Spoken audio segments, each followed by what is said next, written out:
प्रभु कृपा से श्रीमद् वृंदावन धाम में समायोजित होने वाले इस एकादश दिवसीय श्रीमद् भागवत महापुराण कथा सत्र का 10वां दिवस है। श्री प्रभु कृपा से कथा भी 10वें स्कंध में चल रही है। श्री प्रभु कृपा से अपराह्न की बैठक में कथा प्रारंभ होने जा रही है। आप लोग अपने अपने स्थान पर शांति पूर्वक विराजमान रहकर समाहित चित्त से कथा का श्रवण करें। श्री प्रभु कृपा से पूर्व प्रसंग में आपने द्वारकाधीश भगवान श्री कृष्णचंद्र जी के श्री रुक्मिणी जी के साथ विवाह प्रसंग पर्यंत कथा का श्रवण किए। आगे श्री सुखदेव जी कहते हैं, कामस्तु वासुदेवांशो दग्ध प्राग रुद्रमन्युना देहो पत्ते भूयस्तमेव प्रत्यपद्यत। जिस कामदेव को श्री शंकर भगवान ने पहले जला दिया था और वरदान दिया था कि जब यदुवंश कृष्ण अवतारा हुई है हरण महामय भारा, हरि रति कृष्ण तनय हुई है पति तोरा, वचन अन्यथा हो न मोरा। वही कामदेव जो भगवान वासुदेव का अंश है, उनकी विशिष्ट विभूति है, वो पुनः आकर के श्री कृष्ण भगवान द्वारकाधीश प्रभु के प्रथम धर्म पत्नी श्री रुक्मिणी जी के प्रथम गर्भ से संपन्न हुए। श्री प्रद्युम्न जी इनका नाम हुआ। इन्हें सावर घर से ही शंबरासुर हरण करके ले जाकर समुद्र में डाल दिया, क्योंकि इसे पहले से मालूम हो गया था कि रुक्मिणी के प्रथम गर्भ से जो पुत्र उत्पन्न होगा उसी से तेरी मृत्यु होगी। उसने अपनी मृत्यु को टालने के लिए प्रद्युम्न जी को सावर घर से ही ले जा करके अपहरण करके समुद्र में डाल दिया। समुद्र में एक मत्स्य ने उनको निगल लिया। उस मत्स्य को एक मछुआ ने जाल में फंसाया और ले जाकर शंबरासुर को ही दिया। शंबरासुर ने अपनी दासी मायावती को दिया। ये मायावती के रूप में कामदेव की पत्नी रति ही यहाँ छिपे रुस्तम सेवा कर रही थी। शंबरासुर ने मायावती को दिया कि ले इसे काटो और बनाओ। जब वो काटने लग गई उस मत्स्य को तो उसके पेट में से जीवित प्रद्युम्न निकल आए। उसे आश्चर्य हुआ, एक मछली के पेट से इतना सुंदर बच्चा मनुष्य का कहाँ से आ गया। जैसे भी हो उसने सूचित किया शंबरासुर को। शंबरासुर मदिरा के नशे में वो नहीं समझ पाया कि वही मेरा शत्रु रुक्मिणी का प्रथम पुत्र इस मछली के पेट से मेरे घर में आ गया है। कहा कि ले जा पालन पोषण कर, मछली के पेट से एक सुंदर बच्चा निकला है तो ले जा पालन पोषण कर। श्री नारद बाबा ने आकर बताया, अरे मायावती तू तो रति है ना? हाँ गुरुदेव, आपसे क्या छिपा है? अरे तू रति है तो ये तेरा पति है। कैसे? ये तो मेरे पति तो भगवान कृष्ण के पुत्र के रूप में प्रकट होने वाले थे। ये तो मछली के पेट से। सारी कथा बताई नारद जी ने कि प्रकट तो वही हुए थे इस प्रकार से शंबरासुर के द्वारा अपहरित होकर के और समुद्र में डाले गए, मछली के पेट के माध्यम से तेरे यहाँ पहुंचे हैं।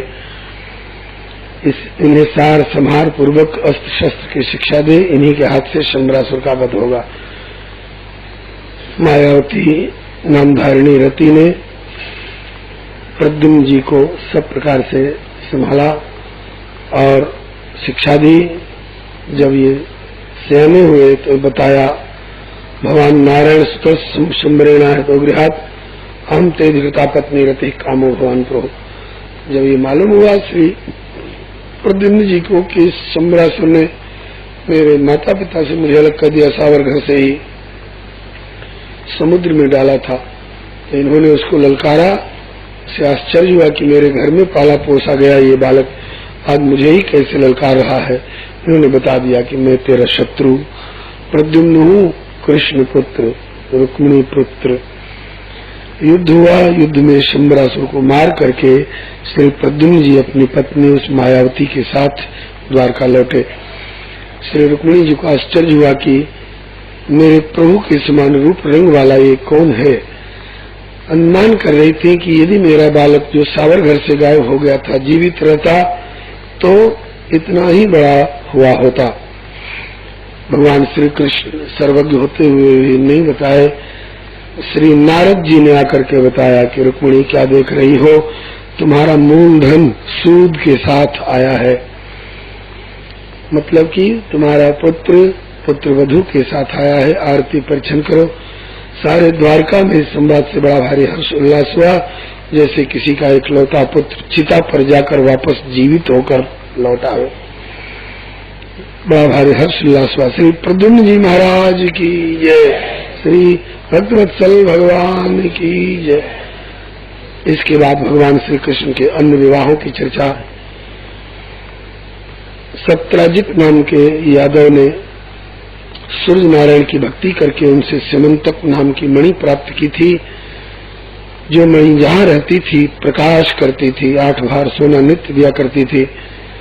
एक बार वो मणि पहन करके अपने गले में लटका करके सत्राजित सभा की ओर आ रहे थे। तो सभासदों ने कहा कि प्रभु, लगता है कि सूर्य नारायण आज धरती पर उतरकर आपके दर्शनार्थ सभा की ओर आ रहे हैं। प्रभु ने बताया सूर्य नहीं है, सूर्य भक्त सत्राजित यादव है और सूर्य नारायण की दी हुई मणि धारण करके आ रहे हैं, उसी का यह तेज है। सभासदों ने कहा कि ऐसी मणि तो राजा के पास शोभा पाती, हम कहेंगे। भगवान श्री कृष्ण ने कहा कि हम लोगों के राजा महाराज उग्रसेन है, हम अपने लिए नहीं मांग रहे हैं, उग्रसेन जी के पास ये मणि रहती तो अधिक शोभा पाते। उन्होंने कहा कि नहीं, भगवान के कहने पर उग्रसेन जी को नहीं दिया, अपने भाई प्रसेनजीत को दे दिया कि इसके प्रकाश में तू शिकार करेगा अंधकार भरे जंगल में। प्रसेनजीत जंगल में गया घोड़े पर चढ़ करके।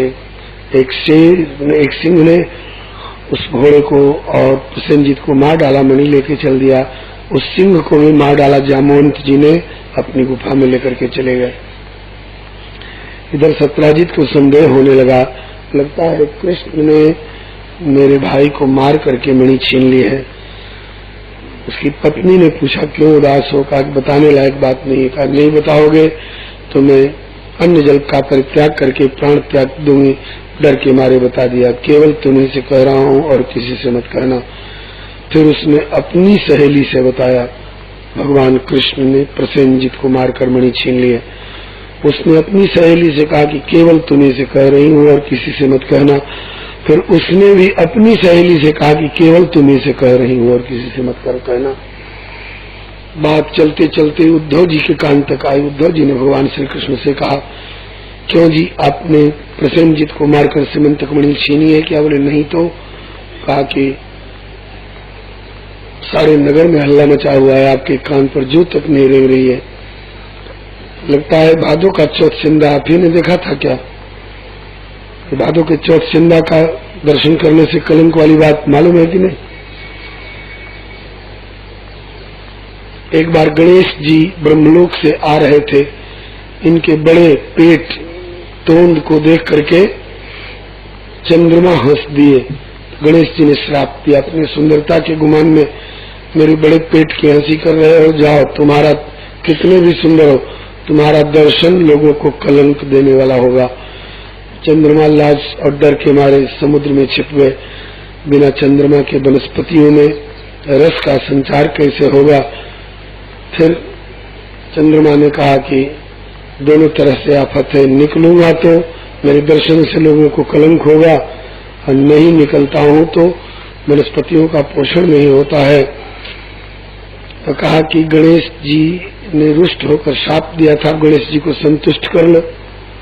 स्तुति प्रार्थना से गणेश जी को संतुष्ट किया तो गणेश जी ने 359 दिन के लिए तो माफी कर दी, लेकिन कहा कि मेरा शाप मिथ्या न हो, इसलिए एक दिन का कलंक तो बरकरार रहेगा। भादों का चौथ चंदा जो देखेगा उसे कलंक लगेगा। अभी भी लोग भादों के चौथ चंदा से दर्शन से नजर बचाते फिरते हैं। धोखे से अगर कोई एक जगह और बांधो भैया नीचे तब नहीं गिरेगा। श्री हरे नमः। तो वही एक दिन का चंद्र दर्शन कलंक देने वाला अभी तक बना हुआ है। लोग जानबूझकर देखना पसंद नहीं करते। भादों का चौथ चंदा किसी ने धोखे से देख लिया तो इस सिमंतक मणि वाले प्रसंग को सुनने से उसका मिथ्या कलंक का दोष निवारण हो जाता है। श्री हरे नमः।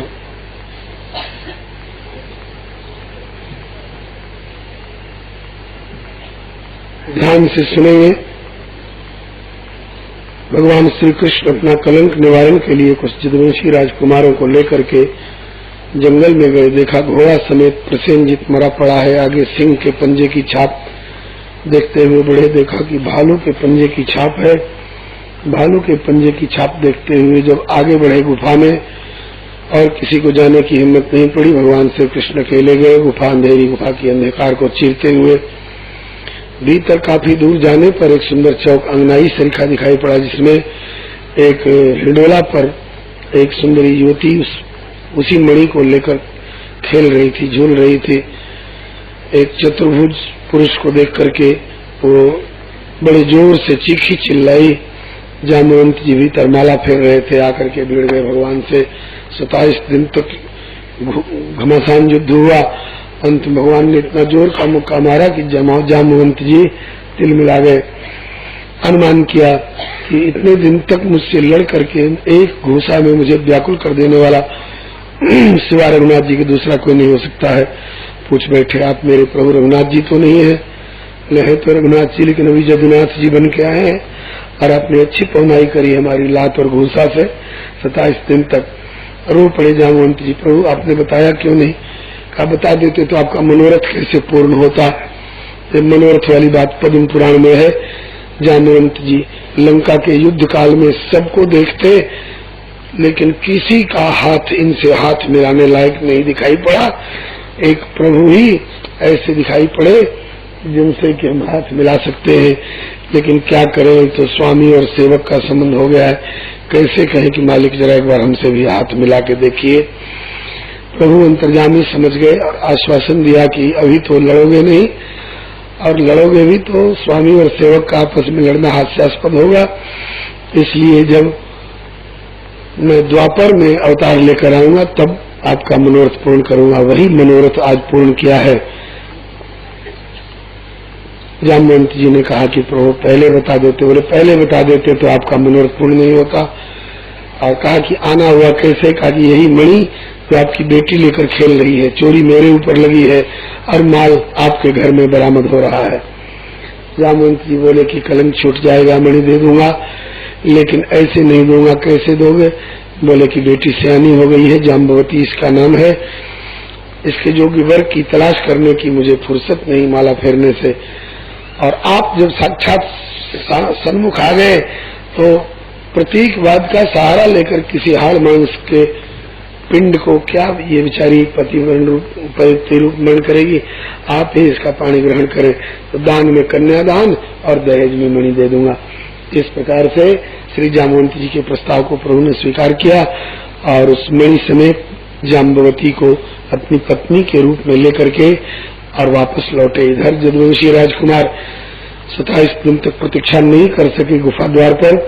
उन्होंने देवी जी की मनोती मनाई, हमारे श्याम सुंदर आ जाए तो आपको पीली चुनरी और मालपुआ नारियल गोला का भोग चढ़ावेंगे। देवी मैया ने सोचा कि भगवान तो आ ही रहे हैं, मुफ्त की चुनरी और मालपुआ नारियल गोला क्यों छोड़ो। बोले आ रहे हैं और दुल्हन के साथ आ रहे हैं। भगवान को दुल्हन मिल गई और जाम्बवती को दुल्हा भगवान मिल गए और देवी मैया को पीली चुनरी नारियल गोला मालपुआ का भोग मिल गया। सभा में बुलवा करके और प्रभु ने सत्यराजित को मणि सौंप दी। लो मणि कहाँ थी और चोरी तो मेरे ऊपर लगा रहे थे। बड़े लज्जित हुए सत्यराजित, प्रभु हम तो जीव हैं, जीव से भूल होना स्वाभाविक है, हमारी भूल के लिए क्षमा करें। कहा जाओ क्षमा कर दिया। कहा कि ऐसे तसल्ली नहीं होगी। तो कैसे तसल्ली होगी? कहा कि एक मेरी भी कन्या सयानी हो गई है, उसका भी पानी ग्रहण कर ले। उनका नाम था सत्यभामा। ये भूदेवी की अवतार है, ध्यान रखिएगा, आगे प्रसंग को समझने में सुविधा रहेगी। तो भगवान श्री कृष्ण ने फिर सत्यराजित की बेटी सत्यभामा का भी पाणी ग्रहण किया। ये द्वारकाधीश की तीसरी पटरानी है। पहली श्री रुक्मिणी जी, दूसरी श्री जाम्बवती जी और तीसरी श्री सत्यभामा जी। सत्राजित से एक गलती हुई थी, 3 व्यक्तियों को अलग अलग आश्वासन दे रखा था, अपनी बेटी सत्यभामा का विवाह आप ही के साथ करेंगे और आप ही को मणि दहेज में देंगे। उन 3 व्यक्तियों के नाम है अक्रूर, कृतवर्मा और शतधन्वा। उनमें से किसी को न सत्यभामा मिली न मणि मिली। श्री हरे नमः। सत्यभामा मिल गई भगवान श्री कृष्ण को, मणि रह गई सत्राजित के पास। इन तीनों ने आपस में गुटबंदी की और कहा कि यार सत्यभामा गई तो गई, मणि तो हथियाओ। मूर्ख शतधन्वा ने सत्राजित को मार करके जान से मार डाला और मणि छीन ली। सत्यभामा रोई, प्रभु आपके रहते आपके ससुर जी का ये हाल। तो बदला लेने के लिए भगवान श्री कृष्ण शतधन्वा को मारने के लिए चले। शतधन्वा भागकर कृतवर्मा के पास गया, मैंने आप ही के कहने से मारा है सत्राजित को, मेरी जान बचाओ। आओ तो काल के भी काल है, उनसे कौन बचा सकता है। और आप कहते हो कि आप ही के कहने से उसको मारा है। मैं कहूंगा कि कुआं में कूद जाए तो कुआं में कूद जाओगे, मिट गए, उनसे कोई नहीं बचा सकता। फिर बेचारा अक्रूर जी के पास गया। अक्रूर जी ने कहा कि हमने कहा था कि 2-4 तमाचा मार के छीन लो, कि हमने जान से मारने को कहा था, जान से मारे तो जाओ तुम भोगो, उनसे कोई नहीं बचा सकता। हो तो काल के भी काल है। बेचारा शतधन्वा बोला कि चलो जान जाएगी, कम से कम मणि तो रख लो, यहाँ मणि रख दो। अक्रूर जी ने मणि रखवा ली और शतधन्वा को भगा दिया। भगवान श्री कृष्ण बलराम दोनों भाइयों ने रथ पर बैठकर शतधन्वा का पीछा किया। 100 योजन पर जाकर उसका घोड़ा गिर पड़ा। प्रभु ने रथ से कूदकर उसे मार डाला। मणि वहां होती तो मिलती, मणि तो मिली नहीं। रथ पर आए, बलराम जी ने पूछा मणि, बोले मणि नहीं मिली। बलराम जी को संदेह हो गया कि मिली भी होगी तो मुझे बताओगे कि अपनी रानी जी को दोगे। ये संपत्ति इतनी बुरी चीज है कि भाई भाई में ये भेद डाल देती है। साधारण भाई में शेष शेषी के बीच में भेद पड़ गया, होना नहीं चाहिए, लेकिन हम लोगों को चेतावनी देने के लिए प्रभु ने ये लीला रच के दिखाई है। चलो दाऊ दादा अब लौट चले। बोले जाओ, हम नहीं जाते तुम्हारे साथ, हमसे इतना छिपाव दुराव करते। कहाँ जाओगे? बोले इतना दूर आ गया हूँ तो जनकपुर जाऊंगा। पूर्व अवतार के ससुराल की याद आ गई। पूर्व अवतार के लक्ष्मण जी हैं, जनकपुर के राजा जनक उन दिनों में जो थे उनका नाम था महाराज जनक बहुलाश्व। तो बलराम जी वहां चले गए, श्याम सुंदर द्वारका लौट आए। जब बलराम जी लौटे तब भी इनके मन में मनोमालिन्य था। कन्हैया को मणि मिली भी है लेकिन बतला नहीं रहा है। इससे श्याम सुंदर चिंतित हुए। इधर अक्रूर जी मणि को लेकर के काशीपुरी भाग गए और वहां 8 बार सोना तो नित्य देती ही थी मणि, रोज सोना दान करने लगे। हल्ला मच गया, दानवीर अक्रूर आए हैं, सोना दान करते हैं। भगवान श्री कृष्ण ने कहा कि किसका आटा किसका घी और यज्ञ कौन कर रहे हैं? बोले बाबा जी। बोले ये सोना दान करके दानवीर अक्रूर कहला रहे हो, जाओ बुला करके लाओ काशी से। कहना कि आपके बिना श्याम सुंदर को नींद नहीं आ रही है, भोजन अच्छा नहीं लगता है, नगरी अनाथ हो रही है। और सीधे दरबार में ले आना। ले आए गए, लपेट लपूट करके कपड़ा के भीतर मणि को लाए। बच जाए तो बच जाए। श्याम सुंदर ने चरण में प्रणाम करके कहा चाचा जी कहाँ चले गए थे? बोले बेटा चले गए थे तीर्थ यात्रा। बोले इतने दिन के तीर्थ यात्रा की जाती है? बोले काशी नगरी शंकर भगवान की नगरी है, मन लग गया था। बोले कि आप तो तीर्थ यात्रा में चले गए, हम तो बड़ी आफत में पड़े, हमारे ससुर साहब मारे गए, मणि का पता नहीं चल रहा है, कुछ मालूम हो तो बताइए। वो सोचे कि बच्चा है तो बच्चा। बोले कि बेटा जब तुम द्वारका में रह करके नहीं जान सके, हम तो काशी में थे, हमें क्या मालूम। तब ठाकुर जी ने त्योरी चढ़ाई। बोले मालूम नहीं है तो आप अपने घर से दानवीर बने हुए थे, रोज सोना कहाँ से दान कर रहे थे? घबरा गए श्री अक्रूर जी। ये तो सर्वज्ञ है, इनसे छिपाव नहीं चल सकता है। स्वामी सर्वज्ञ से न चले चोरी चार की, प्रीति प्रतीत ये रीत दरबार की। घाट मणि निकाल करके दी, सभा एकदम उसके प्रकाश में जगमगा गई। प्रभु ने हाथ में मणि लेकर के और फिर अक्रूर जी को ही वापस दे दी। लो, मणि की इच्छा थी, हमसे कहते ये खून खराबी और जाल फरेब में पड़ने की क्या जरूरत थी, हम सीधे सीधे आपको मणि दिला देते। ले जाइए, आप ही मणि रखिए, हमें मणि की जरूरत नहीं है। अक्रूर जी बोले कि मणि की जरूरत नहीं थी, हमारे पास रखनी थी, तो मणि मेरे पास थी, सभा में बुलाकर मेरी फजीती क्यों कराई। श्याम सुंदर बोले इसलिए कि ये दाऊ दादा बैठे हैं, ये निसंदेह हो गया था कि मणि मिल गई है लेकिन कन्हैया बता नहीं रहा है, तो अपनी फजीती दूर करने के लिए, दाऊ दादा के मन के मैल को धोने के लिए मैंने ऐसा किया है। दाऊ जी बड़े लज्जित हुए, रे राम राम, ये तो इनकी कृपा है जो इस अवतार में अपना बड़ा भाई बने का गौरव दिया है, ये तो मेरे प्रभु हैं, मैं तो इनका छोटा शेष हूँ। बड़े लज्जित हुए। श्री सुखदेव जी कहते हैं कि हे परीक्षित, इस प्रसंग को जो कोई सुनते हैं, गाते हैं, स्मरण करते हैं, वो मिथ्या अपकीर्ति से बचते हैं। आगे के अध्याय में श्री सुखदेव जी कहते हैं कि एक बार भगवान श्री कृष्ण अपने फुफेरे भाई पांडवों को देखने के लिए इंद्रप्रस्थ, जिसको आजकल दिल्ली कहते हैं, पधारे हुए थे। अर्जुन के साथ रथ पर बैठकर जमुना किनारे किनारे घूमने निकले। देखा एक सुंदरी युवती तप कर रही है। कहा अर्जुन से कि जाओ पूछो कौन है, क्या चाहती है, क्यों तप कर रही है।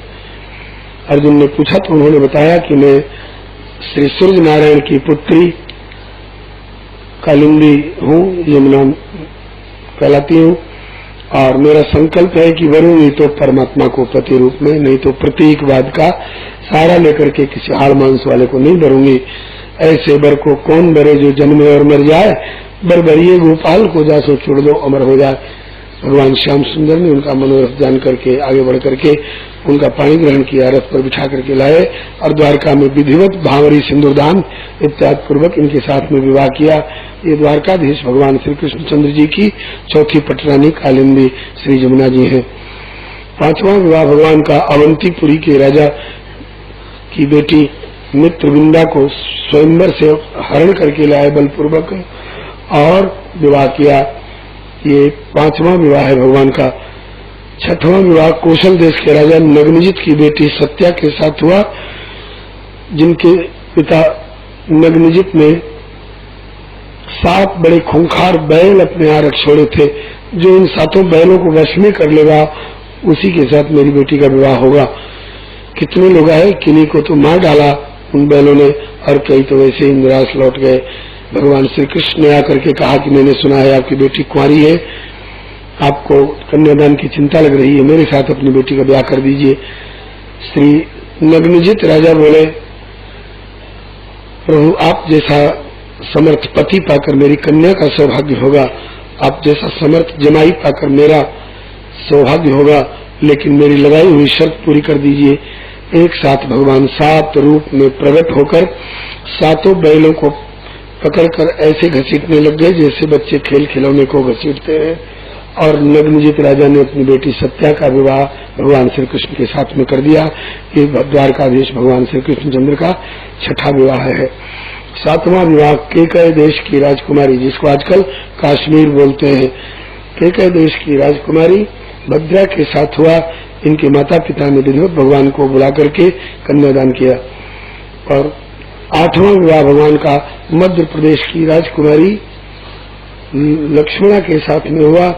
इनको ही भगवान स्वयंवर से हरण करके लाए, और इस तरह से ये 8 पटरानी कहलाई। इनके अतिरिक्त 16,100 विवाह और भगवान के हुए, वो एक साथ। वो कैसे, ध्यान से सुनेंगे। भौमासुर भूमि देवी का बेटा आसुरी वृत्ति को प्राप्त होकर के और देवताओं पर अत्याचार करने लगा, राजाओं पर अत्याचार करने लगा और सज्जनों पर अत्याचार करने लगा। 16,100 राजकन्याओं को जबरदस्ती अपहरण कर करके अपने कारागार में बंद किया। या तो मेरे साथ संबंध स्वीकार करो, नहीं तो जेल में पड़ी सड़ती रहो। वे सब बिचारी त्राय त्राय करके पुकारने लग गई। भगवान ने उनको छुड़ाने के लिए, उनकी रक्षा के लिए योजना बनाई। संजोग की बात उस भौमासुर की माता भूदेवी ने, पृथ्वी देवी ने वर मांग रखा था कि इस मेरे पुत्र को कोई न मारे।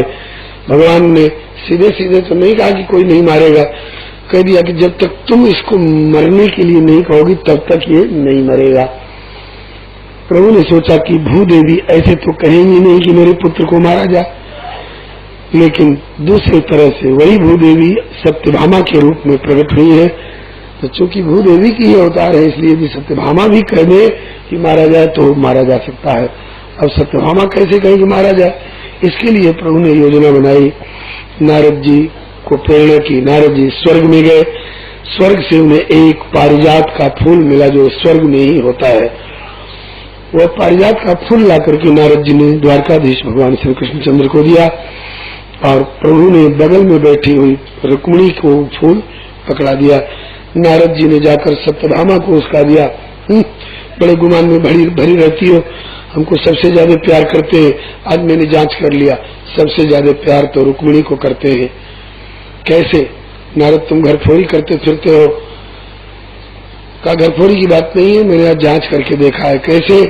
कहा कि स्वर्ग से पारिजात का फूल लाया था जो केवल स्वर्ग ही में होता है, वो इसीलिए लाया था कि जिसको ज्यादा प्यार करते होंगे उसी को देंगे। उन्होंने रुक्मिणी को दे दिया, बस इसी से समझ लो। सत्यभामा रूठ करके प्रभु से मुंह फेर करके बैठ गई। प्रभु ने पूछा क्या बात है? कहा कि बस बस रहने दीजिए, ऊपर का प्यार दिखाने की कोई जरूरत नहीं है, आपके लिए तो जो है सो रुक्मिणी है। श्याम सुंदर ने पूछा क्यों, क्या बात है? नारद जी आए थे क्या? बोलो श्री नारद बाबा की। क्योंकि घर में ऐसी लीला तो नारद की करामात है। हाँ जी नारद जी आए थे, आप क्यों इस तरह से भेदभाव रखते हैं? बोली बात क्या है बताओ तो सही। कहा कि पारिजात का फूल लाए थे, आपने रुक्मिणी को क्यों दे दिया, हमको क्यों नहीं दिया? श्याम सुंदर बोले कि धत तेरे की इतनी छोटी सी बात पर इतनी नाराजगी। अरे तू रुक्मिणी बगल में बैठी थी, सहज स्वभाव से बढ़ा दिया उनकी, तुम होती तुमको मिल जाता। एक फूल पर इतनी नाराजगी, रुक्मिणी को तो एक फूल दिया है, कहो तो तुम्हारे आंगन में पारिजात का पेड़ लगा दे। अरे प्रभु तब तो फिर क्या कहना, बहुत सुंदर ला दीजिए। बोले ला दीजिए, इतनी जल्दी ला दीजिए? कि कोई किसी माली के बाग बगीचा नर्सरी में मिलता है थोड़े, वो तो स्वर्ग में मिलता है, इसके लिए मुझे स्वर्ग में जाना पड़ेगा। बोले स्वर्ग से ला दीजिए। कहा धन्य पतिव्रता हो जिनके पति को स्वर्ग भेजने की तैयारी कर रही हो। कहा हंस गई बेचारी। बोले वैसे आपको स्वर्ग जाना है थोड़े, आप तो प्रभु ऐसे जाएंगे। कहा कि तो देखो स्वर्ग वाले ऐसे किसी को कुछ देते होते नहीं है, तब कैसे देते? बोले उनका कुछ काम करो तब कुछ सुनवाई करते हैं। पूछा कोई स्वर्ग वालों का काम है क्या? आजकल कुछ दिनों से वो लोग परेशान है भौमासुर के अत्याचार से, कहते हैं कि भौमासुर से युद्ध करिए। तो मुझे युद्ध करना पड़ेगा। तो बोले चलिए युद्ध करिए। कहा कि हमको भी लेते चलिए। कहा कि तुम क्यों जाओगे? युद्ध में हथियार की चोट लगा जाएगी, तीर वगैरह चलते रहते हैं। कहा कि प्रभु आपके साथ कोई डर नहीं, और तो मैंने कभी युद्ध भी नहीं देखा है और स्वर्ग भी नहीं देखा है, तो आपके साथ जाऊंगी तो युद्ध भी देख लूंगी और जब पारिजात लेने जाएगा तो स्वर्ग भी देख लूंगी। कहा कि आओ फिर जल्दी बैठो, जल्दी करो, बैठ जाओ। गरुड़ जी की पीठ पर पीछे बिठा लिया, जैसे लोग स्कूटर पर आगे खिसक के बिठा लेते हैं ना किसी को, ऐसे ही गरुड़ जी की पीठ पर बिठा लिया सत्यभामा को। गए और वहां युद्ध होने लगा। पहले भौमासुर का मित्र मूर नाम का असुर आया लड़ने के लिए, और मूर मारा गया। काफी देर तक युद्ध किया, बड़ा पराक्रमी था। अंत में भगवान को विश्राम की इच्छा हो गई, तो एक जगह विश्राम करने लगे, तो मूर वहां भी पहुंच गया कि सोए हुए नारायण को मारूंगा। तब तक प्रभु की शक्ति उनमें से प्रकट होकर असुर को मार डाले। फिर प्रभु ने उनको वरदान दिया कि आप मेरी शक्ति हो, आप एकादशी नाम से पूजित होगी, और जो भक्त आपका आदर करेंगे मैं उन पर कृपा किया करूंगा। बोलो श्री एकादशी महारानी की जय। तभी से भगवान का एक नाम पड़ गया मुरारी, मूर का के अरि। बोलो श्री मुरारी भगवान की जय। मूर के मारे जाने के बाद फिर भौमासुर आया, भौमासुर लड़ने लगा। भौमासुर के बहुत से किला परकोटा सब चार दीवारी वगैरह थी, सबको भगवान ने तोड़ा। और जब उसको मारने की बारी आई, अब तो जब तक सत्यभामा नहीं कहेंगी तो तू मरेगा कैसे? तो प्रभु ने उसके कई बाहों को काटा और जानबूझ करके उसके कई बाणों को थोड़ा बाएं दाएं होकर के मौका दिया। दो एक बाण पीछे बैठी हुई सत्यभामा को लगे, तब कहेंगे कि इसको जल्दी मारो। जब दो एक बाण सत्यभामा को लगे तो तो बोली, प्रभु इसके साथ खेल क्यों कर रहे हैं, जल्दी मारते क्यों नहीं, बड़ा भारी पापी है, जल्दी मारिए। कहा कि बस काम बन गया। तब जाकर के भौमासुर को मारा और उसके कारागार में जाकर के देवताओं ने फूलों की वर्षा करी, जय जयकार करी। बोलो श्री पतित पावन भगवान की जय। उसके कारागार में जाकर के 16,100 राजकन्याओं को निकाला और कहा कि आप लोग निर्दोष, जाइए अपने अपने पिता का पता बताइए, आपके घर भेज देता हूँ। अपने पिता से कहिए कि आपके योग्य वर की तलाश करके विवाह कर दे। उन 16,100 राजकन्याओं ने एक साथ कहा कि प्रभु जब तक YouTube चैनल श्री हरे नमः को लाइक, शेयर, सब्सक्राइब करें। धन्यवाद।